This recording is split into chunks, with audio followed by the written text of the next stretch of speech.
Hello बच्चों, कैसे हो। तो आज मैं आपको बताने जा रहा हूँ, ये लेक्चर नंबर 3 होगा क्लास 9 के लिए। तो इसमें हम लोग डिस्कस करने जा रहे हैं न्यूटन्स के सेकंड लॉ ऑफ मोशन को। पिछले लेक्चर में हम लोगों ने बात कर लिया था किस चीज़ के बारे में, तो लीनियर मोमेंटम का कॉन्सेप्ट देखे थे, फिर इनर्शिया का कॉन्सेप्ट देखे थे, न्यूटन्स फर्स्ट लॉ देखे थे। तो यह सब बातें हम लोगों ने, फिर उसके पहले लेक्चर में हमने फोर्स वगैरह का बात किया था, बहुत अच्छे तरीके से हम लोगों ने सीखा हुआ था। ठीक है, तो इस लेक्चर में हम लोग बात करने जा रहे हैं न्यूटन्स के सेकंड लॉ ऑफ मोशन का, कि उसका सेकंड लॉ क्या था। तो आपको याद होगा, मैंने पिछले क्लास में बताया था मोमेंटम के बारे में, जिसको P से डिनोट करते हैं, और ये क्या होता था, मास इनटू वेलोसिटी। ठीक है, यानी product of mass and velocity is known as momentum. एक और भी फिजिकल डेफिनेशन इसका बताया था कि क्या बताता था मोमेंटम हमें, तो यह बताता था कि कौन से बॉडी में, अगर कोई बॉडी जिसका मास m है, v वेलोसिटी से चल रहा है, तो उसमें कितना मोशन है। ठीक है, यानी क्वांटिटी ऑफ मोशन के बारे में हमें बताता था कौन, मोमेंटम। तो आज हम लोग चलते हैं उसी के आगे, न्यूटन सेकंड लॉ। बहुत अच्छे तरीके से आ जाएगा आपको समझ में, बस देखते रहो। जैसे मान लेते हैं कि कोई बॉडी था, पहले समझो इसको। यह एक बॉडी है जिसका मास मान लेते हैं कितना है, m है। ठीक है, और ये अभी चल रहा है मान लेते हैं u वेलोसिटी से। ठीक है, इसका u क्या हो गया, इनिशियल वेलोसिटी। u क्या कहलाएगा, इसका इनिशियल वेलोसिटी कहलाएगा। ठीक है, अब कुछ समय चलेगा, मान लेते हैं कि t टाइम तक ये चला, और कुछ समय चलने के बाद इसका वेलोसिटी कुछ ना कुछ चेंज होगा। तो मास तो वही रहेगा, मास m ही है, लेकिन वेलोसिटी इसका चेंज होकर के कितना हो गया, मान लेते हैं v। जो पहले था वेलोसिटी उसको इनिशियल बोलते हैं, जो बाद में हो गया उसको कौन सा वेलोसिटी बोलते हैं, फाइनल वेलोसिटी। ये सब पहले लेक्चर में हम लोगों ने देखा हुआ है। तो अब देखो, यानी अब यहाँ से अगर आप निकालना चाहोगे तो इनिशियल मोमेंटम बता सकते हो कितना होगा, इनिशियल मोमेंटम। तो इनिशियल मोमेंटम यानी पी इनिशियल, मोमेंटम इनिशियल कितना होगा बता सकते हो। तो इनिशियल मोमेंटम हम लोग कह सकते हैं मास इनटू वेलोसिटी। तो मास इनिशियल में m है और वेलोसिटी u है, यानी कितना हो जाएगा, m इंटू यू हो जाएगा। ठीक है, इसमें कोई संदेह नहीं होगा। अब इसी तरह से क्या फाइनल मोमेंटम बता सकते हो, तो फाइनल मोमेंटम कितना हो जाएगा, जिसको pf से अगर डिनोट करते हैं, तो मास है फाइनल में m, वेलोसिटी है कितना v, तो m इंटू v।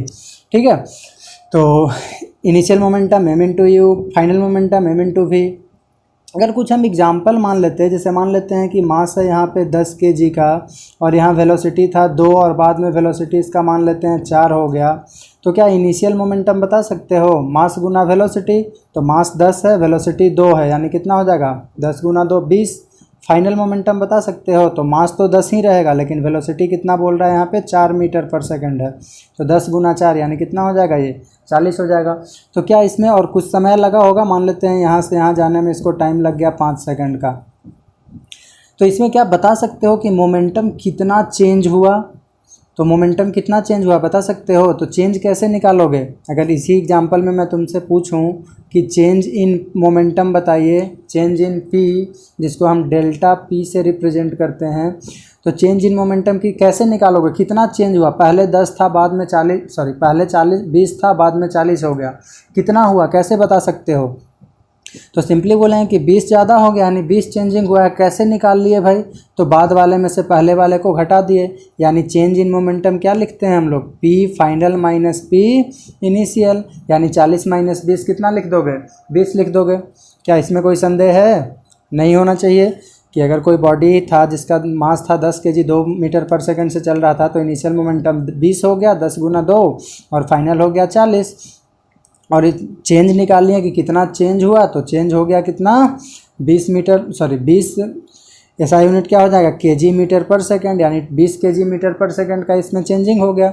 अब इसी में अगर हम तुमसे यह पूछें कि इसका रेट बताइए, यानी rate of change of momentum बताइए, क्या पूछ रहा है इसी में कि rate of change of momentum बता दीजिए कि क्या होगा।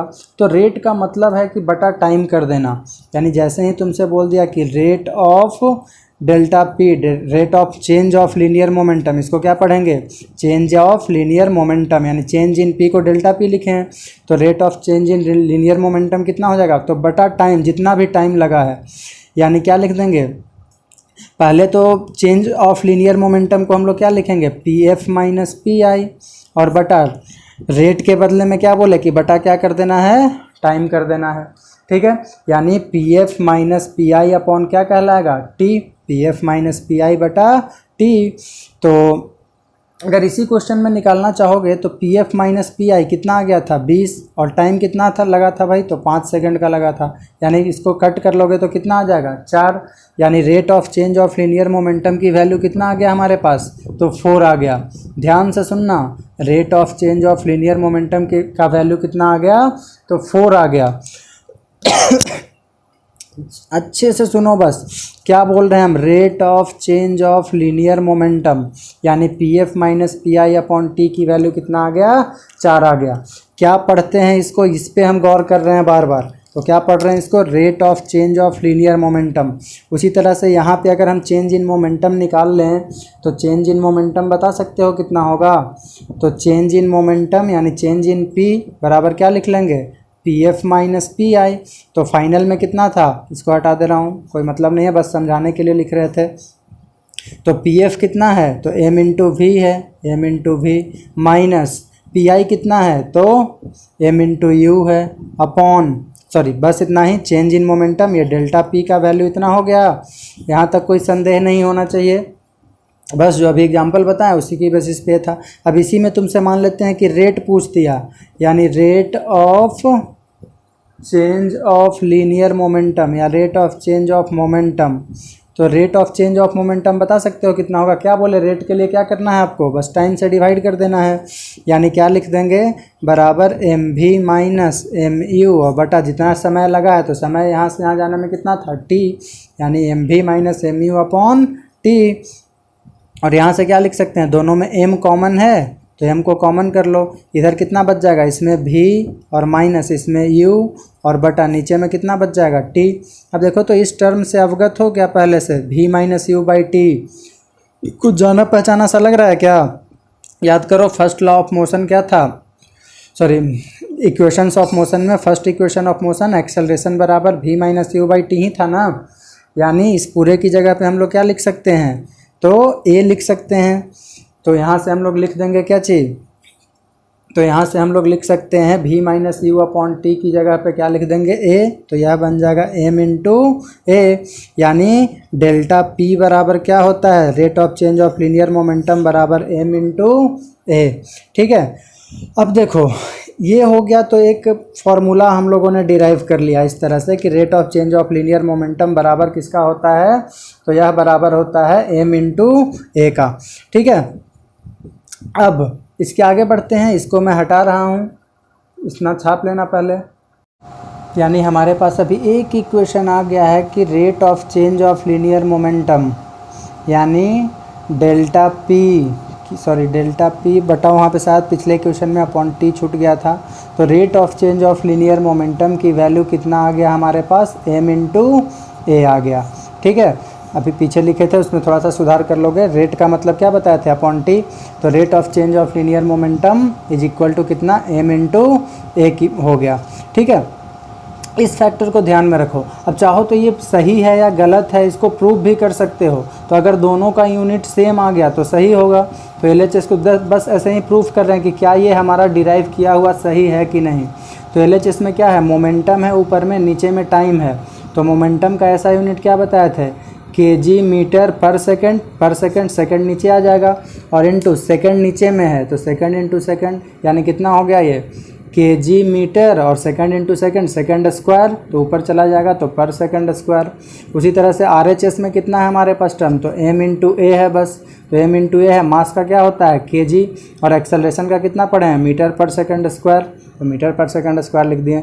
तो दोनों का यूनिट बराबर है, इसका मतलब कह सकते हैं कि ये हमारा फॉर्मूला क्या है, सही है। ठीक है, यह भी एक चेक करने का तरीका होता है। ठीक है, मैं 11th क्लास में पढ़ोगे, बस अभी बता दिए कि ऐसे भी चेक किया जाता है। ठीक है, डायमेंशन निकाल के भी किया जाता है, जो आप 11th क्लास में पढ़ोगे, बहुत तरीका होता है चेक करने का। अब चलते हैं सीधा Newton second law of motion पे।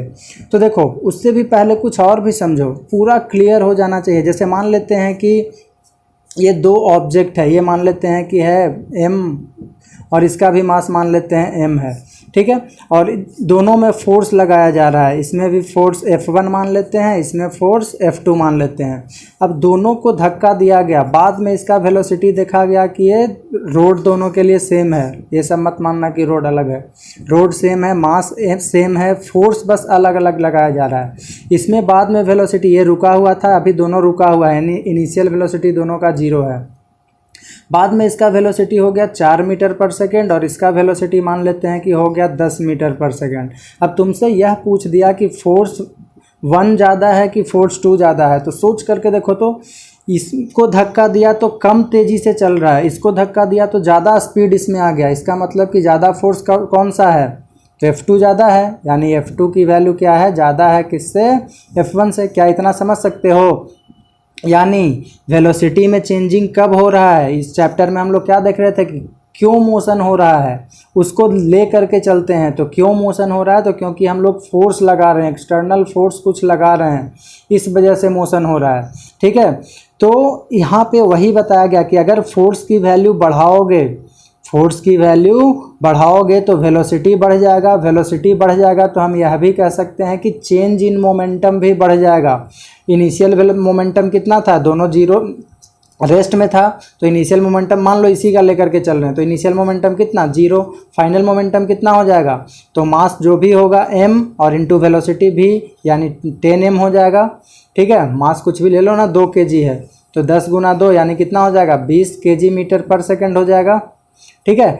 और इसके केस में अगर देखोगे मास 2 kg ही है, क्योंकि यह बराबर है दोनों का मास, तो इसके केस में फाइनल मोमेंटम कितना हो जाएगा, तो फाइनल मोमेंटम इनिशियल दोनों निकाल सकते हो, तो इनिशियल मोमेंटम कितना हो जाएगा, 0 हो जाएगा क्योंकि वेलोसिटी 0 था, और वही फाइनल मोमेंटम कितना हो जाएगा, तो मास गुना वेलोसिटी, यानी मास 2 और गुना वेलोसिटी 4, यानी कितना हो जाएगा, 8 हो जाएगा। तो क्या देख रहे हैं कि जैसे ही हम लोगों ने फोर्स की वैल्यू बढ़ा दिया, ठीक है, फोर्स की वैल्यू बढ़ाए तो मोमेंटम में चेंजिंग, इसमें रेट ऑफ चेंज मोमेंटम कितना, चेंज मोमेंटम का कितना है, तो चेंज इन मोमेंटम 8 ही है, इसमें कितना है, तो 20 माइनस 0 यानी 20 है, यानी फोर्स की वैल्यू बढ़ा देंगे तो चेंज इन मोमेंटम भी क्या हो जाएगा, बढ़ जाएगा, ठीक है। या ऐसे भी कह सकते हो rate of change of momentum बढ़ जाएगा, ठीक है। इस कॉन्सेप्ट को ध्यान में रखो कि अगर फोर्स की वैल्यू बढ़ा देंगे तो चेंज इन मोमेंटम क्या हो जाएगा, बढ़ जाएगा। फोर्स को बढ़ा दिए तो चेंज इन मोमेंटम बढ़ गया। यहाँ पे 4 है, 8 का चेंजिंग है, यहाँ पे 20 का चेंजिंग है। क्यों 20 का ज़्यादा क्यों हो गया, क्योंकि इसमें फोर्स की वैल्यू क्या है, ज़्यादा है, F2 ज़्यादा है किससे, F1 से, ठीक है। अब मैं स्टेटमेंट लिखने जा रहा हूँ, यानी यहाँ से यह क्लियर हो गया कि change in rate of change of momentum जो होता है उसको अगर आप बढ़ा दोगे, ठीक है, rate of change of momentum अगर ज़्यादा है किसी का, तो उससे हम सिंपली यह कह सकते हैं कि उसमें फोर्स ज़्यादा लगा हुआ होगा। तो बस यही स्टेटमेंट है आपका किस चीज़ का, Newton's second law of motion का। तो क्या बोला जाता है कि the rate of change of momentum, the rate of change of momentum of a body, ठीक है। यहाँ पे चाहो तो रेट से अगर क्लियर नहीं हो रहा है तो ब्रैकेट में लिख लेना विथ रिस्पेक्ट टू WRT लिखते हैं टाइम, किसके रिस्पेक्ट में लेकर के चल रहे हैं, टाइम के रिस्पेक्ट में, इज डायरेक्टली प्रोपोर्शनल किसका होता है, फोर्स बढ़ा रहे थे तो चेंजिंग बढ़ रहा था, फोर्स घट गया था तो चेंजिंग घट रहा था, तो इसीलिए लिख दिया गया कि rate of change of momentum, पहले ही बता चुके हैं इसीलिए कि rate of change of momentum क्या होता है, तो PF माइनस PI अपॉन T, और वह डायरेक्टली प्रोपोर्शनल किसका होता है, PROPORTIONL is directly proportional to force, ठीक है। और यहाँ पे जो कह सकते हो कि फोर्स कैसा रहेगा, तो फोर्स आप जान ही रहे हो कि फोर्स कैसा रहना चाहिए, बैलेंस्ड होना चाहिए या अनबैलेंस्ड होना चाहिए। तो फोर्स बैलेंस्ड अनबैलेंस्ड की बात छोड़ो, हटाने दो, बस यह देखो कि rate of change of momentum जो होता है किसी भी बॉडी का, वह डायरेक्टली प्रोपोर्शनल किसका होता है, फोर्स का होता है, किसका होता है, फोर्स का होता है, ठीक है। और ये कौन से डायरेक्शन में जाएगा, तो जिस डायरेक्शन में फोर्स है उसी डायरेक्शन में बॉडी भी मूव करेगा, ठीक है। यानी डिस्प्लेसमेंट जो यहाँ पे होगा that displacement will take place in the direction of force, ठीक है। अब डिस्प्लेसमेंट उसी डायरेक्शन में कैसे होगा, मान लेते हैं फोर्स इधर लगा रहे हो तो बॉडी थोड़ी ना इधर भाग जाएगा, फोर्स इधर लगा रहे हो तो बॉडी भी इधर ही जाएगा, ठीक है। तो इसका मतलब अब इस पूरे स्टेटमेंट को इक्वेशन के फॉर्म में लिखने की कोशिश करो। क्या बोल रहा है, rate of change of momentum, तो rate of change of momentum को क्या लिखे थे, यानी that is p F minus P i, ये चेंज इन मोमेंटम हो गया। रेट का मतलब क्या बोले थे, अपॉन टाइम या विथ रिस्पेक्ट टू टाइम, ज़्यादा क्लैरिटी के लिए लिख दिए हैं। यह डायरेक्टली प्रोपोर्शनल है किसका, फोर्स का, ठीक है। यानी जो भी फोर्स कौन सा हो गया, तो external force, net external force कह सकते हो। फोर्स कैसा होगा, नेट एक्सटर्नल फोर्स, ठीक है। यह डायरेक्टली प्रोपोर्शनल होगा किसका, फोर्स का। अब अच्छे से देखो, बस ऊपर वाले को हम क्या लिख सकते हैं, डेल्टा पी लिख सकते हैं, क्या, चेंज इन मोमेंटम है, और बटा टी यह प्रोपोर्शनल हो जाएगा किसका, फोर्स का, ठीक है। और यहाँ से लिख सकते हैं प्रोपोर्शनलिटी का साइन हटाएंगे तो एक कांस्टेंट क्या आ जाएगा, कुछ भी मान लो कि के, ठीक है। और के का वैल्यू जो होता है वो एसआई सिस्टम और सीजीएस सिस्टम किसी भी सिस्टम में ले लो तो उसका वैल्यू कितना होता है, 1 के बराबर होता है। तो के की वैल्यू अगर 1 रख दोगे किस चीज़ में, in SI and CGS system, किसी सिस्टम में, तो के की वैल्यू 1 रख दोगे तो डेल्टा पी अपॉन टी बराबर क्या हो जाएगा, फोर्स हो जाएगा। इसको इक्वेशन नंबर 2 मान लो और इसको इक्वेशन नंबर 1 मान लो, ठीक है। दोनों इक्वेशन को देखो तो अच्छे से गौर से देखो, तो LHS दोनों का बराबर है क्या, LHS दोनों का बराबर है। तो LHS बराबर है तो हम लोग क्या बोल सकते हैं कि अगर लेफ्ट साइड में बराबर है तो राइट साइड में भी दोनों क्या होगा, बराबर ही होगा, ठीक है। LHS में बराबर है तो RHS में भी क्या होगा, बराबर ही होगा। यानी जैसे x बराबर y है और x बराबर z है तो दोनों का LHS बराबर है, तो इसका मतलब क्या कह सकते हैं कि यह दोनों भी आपस में क्या है, बराबर होगा, ठीक है। यानी y बराबर भी क्या होगा, z होगा। और x बराबर y है, x बराबर z है, तो दोनों आपस में बराबर होगा, है कि नहीं है, ठीक है। यानी फ्रॉम फर्स्ट एंड सेकंड हम लोग क्या लिख सकते हैं, फ्रॉम फर्स्ट एंड सेकंड क्या लिख सकते हैं, देखो तो F बराबर क्या हो जाएगा, m इंटू ए, F बराबर क्या लिख सकते हैं, तो m इंटू ए लिख सकते हैं। यानी फोर्स बराबर क्या हो जाएगा, मास इंटू एक्सेलरेशन हो जाएगा, ठीक है। तो न्यूटन सेकंड लॉ का इक्वेशन आपसे कोई पूछे तो क्या बोलोगे कि rate of change of momentum of a body with respect to time is directly proportional to net external force, is directly proportional to net external force, ठीक है। और डायरेक्शन कौन सा होगा, तो जिस डायरेक्शन में फोर्स लग रहा है उसी डायरेक्शन में बॉडी मूव करेगा। आई थिंक इतना आपको क्लियर हो गया होगा और पूरा रट गया होगा, क्योंकि इतनी बार हम इस टर्म को बोले हैं, rate of change of momentum, ठीक है। वही डायरेक्टली, यानी rate of change of momentum directly proportional होगा फोर्स का। क्या, कौन होगा, rate of change of momentum किसके डायरेक्टली प्रोपोर्शनल होगा, फोर्स का। क्यों होगा, एग्जाम्पल से देखे थे कि फोर्स ज़्यादा लगा रहे हैं तो चेंज इन मोमेंटम ज़्यादा हो रहा है, फोर्स कम लगा रहे हैं तो रेट चेंज इन मोमेंटम कम होगा, ठीक है। अब क्लियर हुआ, ठीक है। तो ये रहा फोर्स का टर्म यहाँ पे आया, यानी यहाँ पे जो एक्सटर्नल सोर्स क्यों मोशन हो रहा था, तो क्यों हो रहा है, क्योंकि हम लोग यहाँ पे एक्सटर्नल फोर्स लगा रहे हैं, इसकी वजह से मोशन हो रहा है, ठीक है। और फोर्स का जो वैल्यू आ गया, यानी फॉर्मूला एक डिराइव हो गया कि क्या होता है, फोर्स बराबर मास गुना एक्सेलरेशन होता है। फोर्स बराबर मास इनटू क्या होगा, एक्सेलरेशन। अब इसका थोड़ा ऐसा यूनिट वगैरह लिख लेते हैं, फिर इस पे हम इस फॉर्मूले पे एक बार फिर से आएंगे। अभी उसमें बहुत कुछ बाकी है आपको सीखना, तो पहले इसका काम खल्लास कर लेते हैं, फिर आगे में बढ़ते हैं हम लोग। तो अगला हेडिंग छोटा सा दे दोगे, प्यारा सा नन्हा सा दुलारा सा, यूनिट ऑफ फोर्स। तो फोर्स बराबर क्या देखें, मास गुना एक्सेलरेशन था। मास का क्या था भाई, तो केजी था। एक्सेलरेशन का क्या था, तो मीटर पर सेकंड स्क्वायर था। तो यही हो गया केजी मीटर पर सेकंड स्क्वायर, ऐसा ही यूनिट इसका। और इसी को हम लोग क्या बोलते हैं, इसी को प्यार से बोलते हैं न्यूटन, ठीक है। क्यों न्यूटन बोलते हैं समझ गए होगे, क्योंकि न्यूटन्स का लॉ है भाई, तो न्यूटन ना दोगे तो क्या दे दोगे, तुम अपना नाम थोड़ी दे सकते हो। तो ये क्या हो जाएगा, न्यूटन भी कहलाता है, जिसको कैपिटल N से डिनोट करते हैं, ठीक है। अब कभी कभी आपसे इसमें पूछ देता है, ये पहला कॉन्सेप्ट, पहले CGS यूनिट भी देख लेते हैं भाई, फिर 1 न्यूटन को डिफाइन कर लेंगे। तो सीजीएस में क्या हो जाएगा, मास को किस चीज़ में लिखते हैं, ग्राम में लिखते हैं, और मीटर केजी को ग्राम में, मीटर का सेंटीमीटर और सेकंड का सेकंड ही, ठीक है, यानी ग्राम सेंटीमीटर पर सेकंड स्क्वायर। और इसको प्यार से क्या बोलते हैं, डायन, डायन वो वाला नहीं, डायन, ठीक है, तो ये बोलते हैं इसको।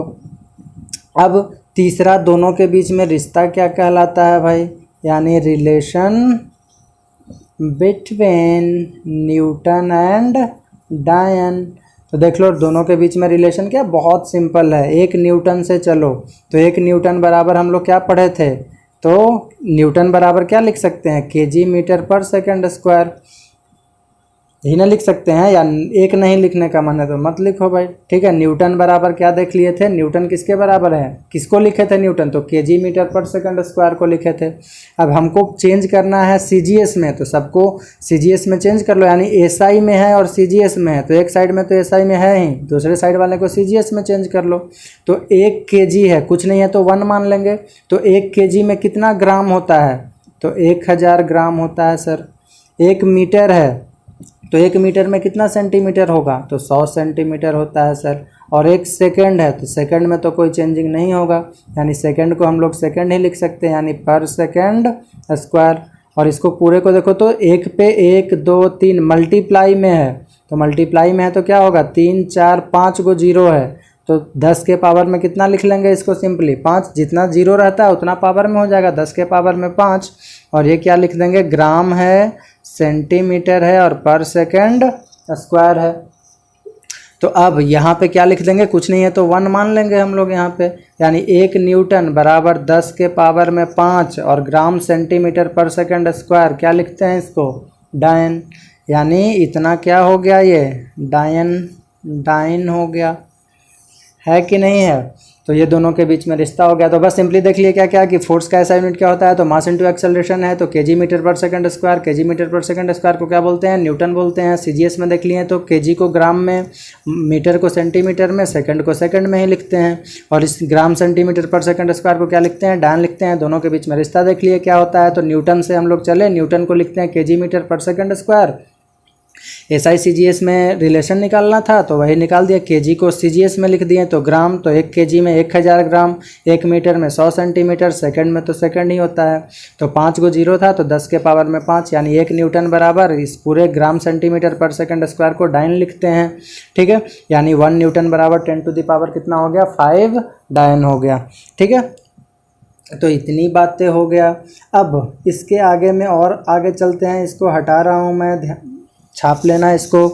तो नेक्स्ट पॉइंट में है पॉइंट नंबर 4। पॉइंट नंबर 4 में हम आपको क्या बता रहे हैं, ये सब इम्पॉर्टेंट पॉइंट है इस टॉपिक का। तो चौथे पॉइंट में हो जाएगा कि पूछ देता है आपसे, डिफाइन 1 न्यूटन, 1 न्यूटन को डिफाइन कीजिए। तो बस यह सोचो कि आपके पास फॉर्मूला है यही, मास इंटू एक्सेलरेशन। अब इसी का ना वैल्यू 1 न्यूटन आना चाहिए, अरे 1 न्यूटन लाना है, तो 1 न्यूटन कब आएगा, तो 1 न्यूटन तब होगा जब मास को मान लेते हैं 1 ले लें और एक्सेलरेशन को भी कितना ले लें, 1 ले लें, या मास को 1/2 ले लें, एक्सेलरेशन को 2 ले लें, तभी ना हो सकता है। तो इतना जो 1/τ में करने से अच्छा है कि 1 और 1 ले ले। सबसे सिंपल सा बात हम लोग सोचते हैं डिफाइन करने के लिए, सबसे सिंपल सा एक्सप्रेशन, मान लो 1/2 और 2 ही ले रहे हो तो ये कट कुट के फिर 1 और 1 ही बच जाएगा, ठीक है। तो उससे अच्छा है कि क्या ले लें, 1 और 1, यानी 1 गुना 1 करेंगे तो यह भी 1 के बराबर हो जाएगा, 1 न्यूटन डिफाइन हो गया होगा। यानी क्या बोल सकते हैं, इसी को लैंग्वेज में लिख देना है कि अगर कोई मास है, कोई बॉडी है जिसका मास है 1 केजी का, और उसमें जब हम लोगों ने फोर्स लगाया तो उसमें एक्सेलरेशन कितना का प्रोड्यूस हो गया, तो 1 मीटर पर सेकेंड स्क्वायर का।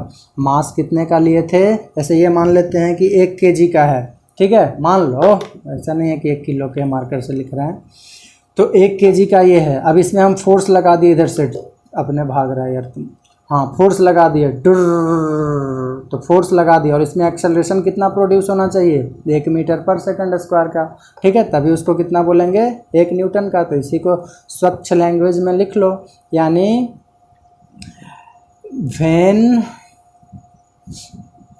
ए बॉडी of mass 1 kg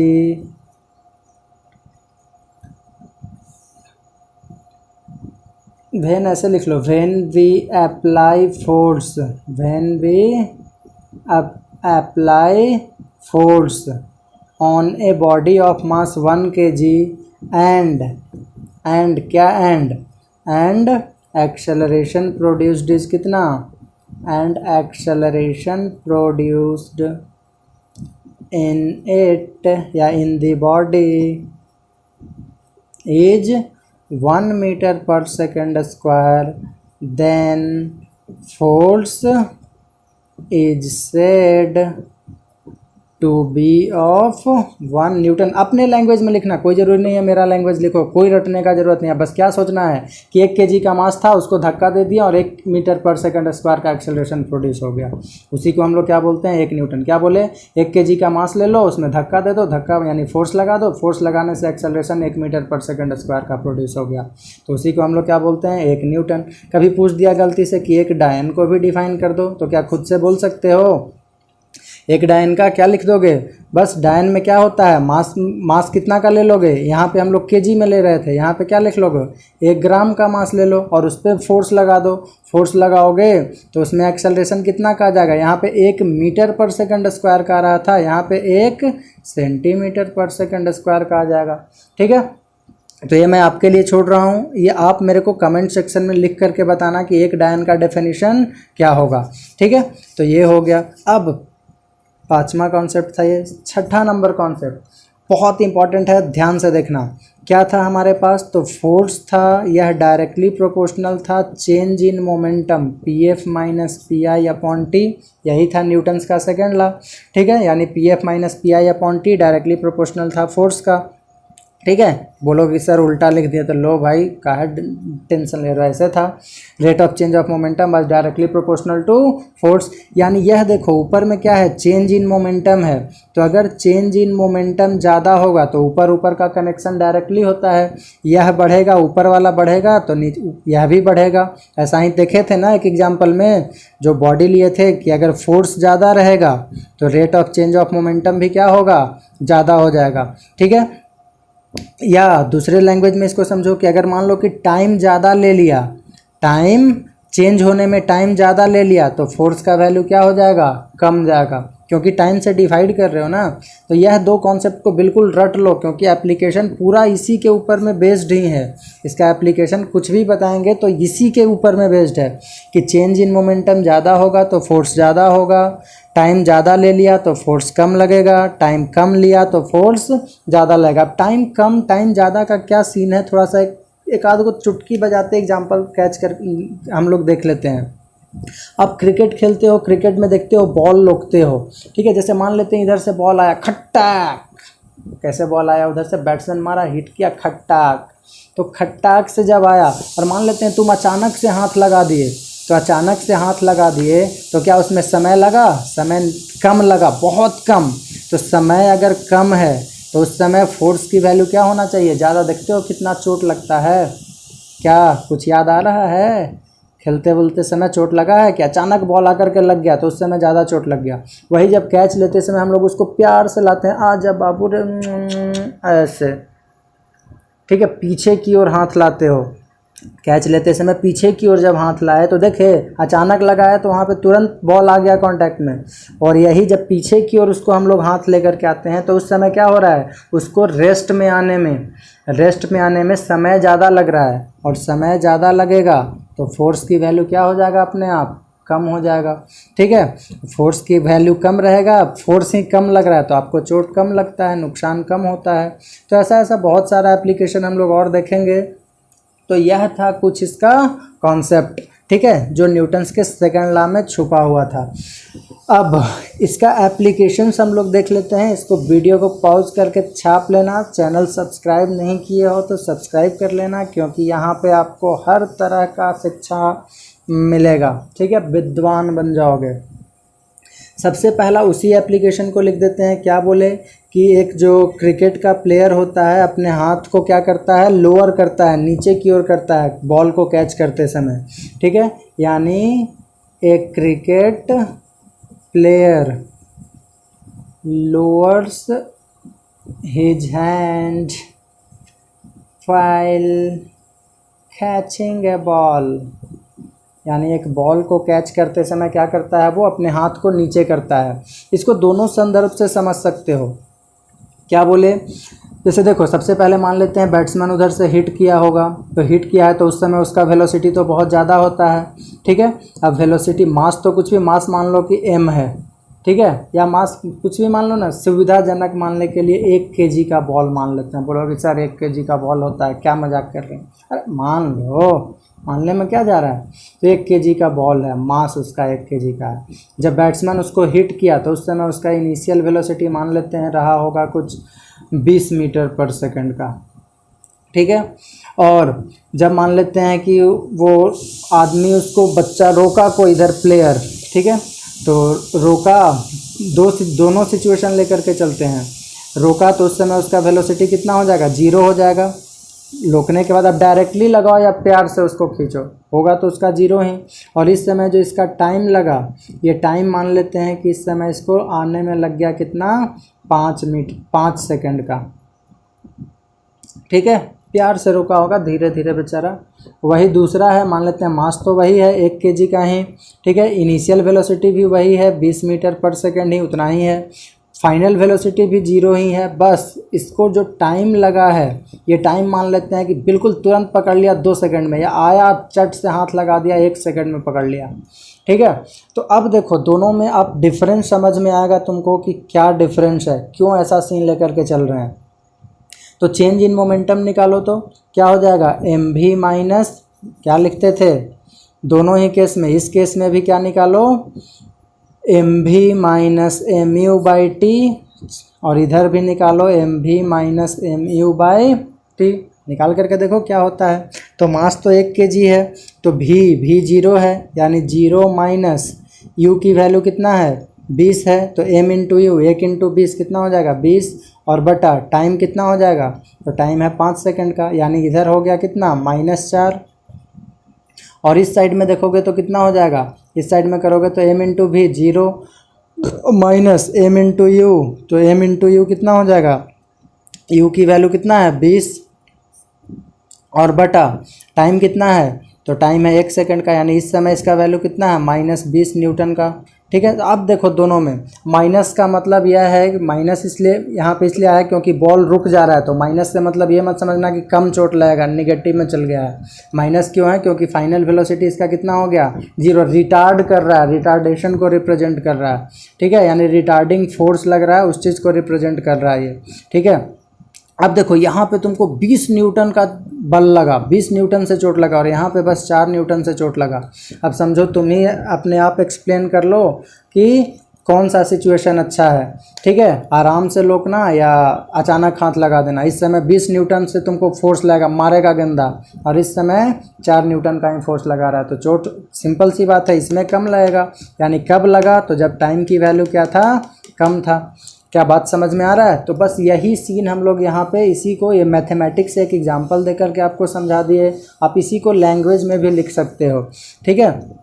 क्या लिख सकते हैं भाई, तो देखो पहले केस में क्या था, P F minus P I by T directly proportional, हम लोग क्या पढ़े हैं, फोर्स का, ठीक है। जितना भी इसका एप्लीकेशन आएगा न्यूटन सेकंड लॉ का, 2-4 एग्जांपल हम देंगे अभी, उन सभी में आपको यह टर्म को जरूर लिखना है कि we know that rate of change of momentum is directly proportional to force, sorry, change in momentum is directly proportional to force, and force is directly proportional to change in momentum, and force is inversely proportional to time, ठीक है। इस बात को आपको हर एक answer में लिखना है, एग्जामिनर एक नंबर नहीं काटेगा आपका।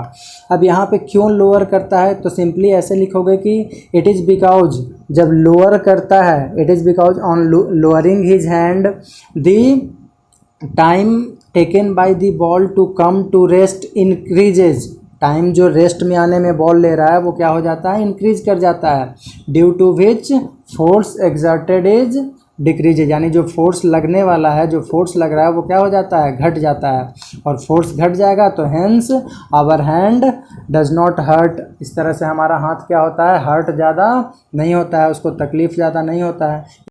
यानी क्या लिख देंगे कि by doing so the player increases the time taken by the ball to come to rest, और इस तरह से फोर्स डिक्रीज कर जाता है। ठीक है, कभी क्वेश्चन आपको ऐसे ही पूछ दिया कि अचानक हाथ लगा दिया तो क्यों उसका हाथ हर्ट हो जाता है, तो हर्ट होने का कारण, चोट लगने का कारण क्या है, अचानक लगा दिया, तो टाइम की वैल्यू क्या बोल दो, यानी वैसा करने से by doing so the player decreases time taken by the ball to come to rest, और डिक्रीज हो जाता है टाइम, और इसीलिए हम लोग यहाँ से देख सकते हैं कि फोर्स क्या हो जाता है, इंक्रीज कर जाएगा उस सिचुएशन में। जब टाइम डिक्रीज करेगा तो फोर्स इंक्रीज करेगा। चेंज इन मोमेंटम अगर घट गया तो फोर्स घट जाएगा, चेंज इन मोमेंटम बढ़ गया तो फोर्स बढ़ गया। दो ही को तो कॉन्सेप्टें बताए हैं। अगर यानी चेंज इन मोमेंटम फोर्स का प्रोपोर्शनल है और टाइम का इन्वर्सली रिलेशन है इसके साथ। ठीक है, दूसरा एग्जांपल इसमें हम लोग क्या लेकर के चल रहे हैं, तो सेकंड एग्जांपल है कि जो व्हीकल्स होता है, सॉकर देखते हो लगा हुआ होता है, vehicles are fitted with shockers. Shocker लगने से क्या फ़ायदा होता है, तो देखो जैसे ही मान लेते हैं, जैसे कभी बैठ जाओ तुम ट्रैक्टर वगैरह पे तो देखते हो कितना पीटता है वो और कितना चोट लगता है, क्योंकि उसमें क्या होता है, अचानक से, यानी सॉकर रहता है तो सॉकर क्या करता है, धीरे धीरे ऐसे ऐसे उछलाता है, यानी टाइम उसमें क्या लगता है, सॉकर वाले में टाइम जो रेस्ट में आने में है वो कम जाता है, और टाइम कम जाएगा, सॉरी टाइम बढ़ जाता है। जैसे मान लो तो कि ऐसे आ रहा है, अब अचानक कहीं पे गड्ढे में कूद गया तो अचानक एक ऐसे आ गया ठटक, और दूसरा प्यार से आया फो फो, ऐसे ऐसे करके आया, तो क्या हो गया, टाइम बढ़ गया। टाइम बढ़ गया तो फोर्स क्या हो जाएगा, घट जाएगा। देख रहे हो, बस एक कॉन्सेप्ट है, इसीलिए हम तुमको बोले थे तुम लोगों को कि फोर्स, बस एक कॉन्सेप्ट सीख लिए तो इसका पूरा क्वेश्चन तुम आराम से डील कर सकते हो। देख रहे हो, एक बता दिए तो ये अपने आप क्लियर हो गया कि हाँ आखिर क्यों सॉकर को फिट करते हैं, क्योंकि सॉकर को फिट करने से टाइम क्या हो जाता है, इंक्रीज हो जाता है। ठीक है, और टाइम इंक्रीज हो जाने से हम लोग क्या बोलेंगे कि फोर्स की वैल्यू क्या हो जाएगा, डिक्रीज हो जाएगा। ठीक है, फोर्स डिक्रीज हो जाएगा तो पैसेंजर वगैरह जो बैठा हुआ है वो उसको चोट वगैरह ज़्यादा नहीं लगेगा। ठीक है, वही ट्रैक्टर पे बैठ जाओ तो क्या होगा, उसमें सॉकर वगैरह का नाम कोई चीज़ नहीं होता है। ठीक है, देखते हो उसके डल्ले में बैठ जाओ पीछे में तो क्या होगा, पटकता है कितना, तो उसमें सॉकर है नहीं, तो सॉकर नहीं है तो क्या है, आराम से तुमको पटक रहा है, जल्दी जल्दी पटक रहा है, यानी टाइम की वैल्यू कम है, टाइम कम है तो फोर्स ज़्यादा लगता है, फोर्स ज़्यादा लगता है तो तुम्हारा मियाज भी अच्छा हो जाता है। तो ये हो गया। तीसरा कॉन्सेप्ट इसमें क्या है, कराटे प्लेयर को कभी देखना, सिंगल ब्लो ऑफ हैंड में ऐसे मारता है, ईंट टूट जाता है, या ब्लॉक जो भी रखा हुआ है ऐसे ब्लॉक है, ऐसे मारेगा खट्टा ये टूट जाएगा। ठीक है, क्यों टूट जाता है, क्योंकि वो अचानक मारता है। अचानक मारता है यानी टाइम की वैल्यू क्या हो गया, उसमें कम लगा, और टाइम कम लगा तो फोर्स क्या लगेगा, वही कोई मान लो कि ऐसे मार रहा है आराम से, ऐसे जा करके हाँ तो टूटेगा नहीं, टूटेगा, उसको बदले में चोट भी लग जाएगा। और दूसरे सीन में क्या देख रहे हैं कि अचानक मारा, तो इस तरह से मारता है वो। अब इसको एक्सपेरिमेंट मत करने लग जाना घर में, ठीक है, नहीं तो पता चला कि ज़्यादा कुछ हो जाएगा। तो टाइम की वैल्यू कम लगता है, टाइम की वैल्यू कम लगने की वजह से फोर्स ज़्यादा लगता है, फोर्स ज़्यादा लगता है तो आराम से वो क्या हो जाता है, टूट जाता है। ठीक है, तो इस तरह से, या उसको ऐसे भी कोई बोल सकते हो कि टाइम कम लिया और फोर्स बहुत ज़्यादा लगाता है। ठीक है, टाइम कम लगा तो फोर्स अपने आप बढ़ गया, फोर्स बढ़ गया तो हम लोग बोल सकते हैं चेंज इन मोमेंटम भी बढ़ गया। लेकिन फिलहाल उतना आपको नहीं जाना है, सिंपली यह देखो कि अचानक मारने से क्या हुआ, टाइम की वैल्यू घट गया, टाइम की वैल्यू घट गया तो फोर्स बढ़ गया, और फोर्स बढ़ गया तो हम लोग क्या देखते हैं कि वो स्लैब जो होता है वो टूट जाता है। ठीक है, तो ये भी आप अपने खुद से लिखोगे, यानी एक कराटे प्लेयर क्या करता है, ब्रेक्स ए पाइल या piece of break, a pile या piece of break with a single blow. ठीक है, यानी एक बार मारता है, काम खल्लास हो जाता है। ठीक है, तो यह सब बातें हुआ। अगली क्लास में हम लोग इस पे और भी चर्चा करेंगे, इसके न्यूमेरिकल्स कैसा कैसा आता है। ठीक है, तो वीडियो आपको कैसा लगा ज़रूर बताइएगा, अपने दोस्तों के पास शेयर कीजिए। ठीक है, अगर वीडियो अच्छा लगता है तो लाइक भी कीजिए, और कैसा लगा आपको कमेंट सेक्शन में ज़रूर बताइए। बदले में एक आध क्वेश्चन मैंने पूछे हैं उसको भी आप आंसर दे सकते हो। ठीक है, तो आज के लिए मैं इतना ही रहने दे रहा हूँ, बाकी अगले वीडियो में आएगा, 2 वीडियो शायद और आएगा इसका, उसके बाद ये ख़त्म हो जाएगा। ठीक है, तो धन्यवाद, आज के लिए इतना ही। जय हिंद।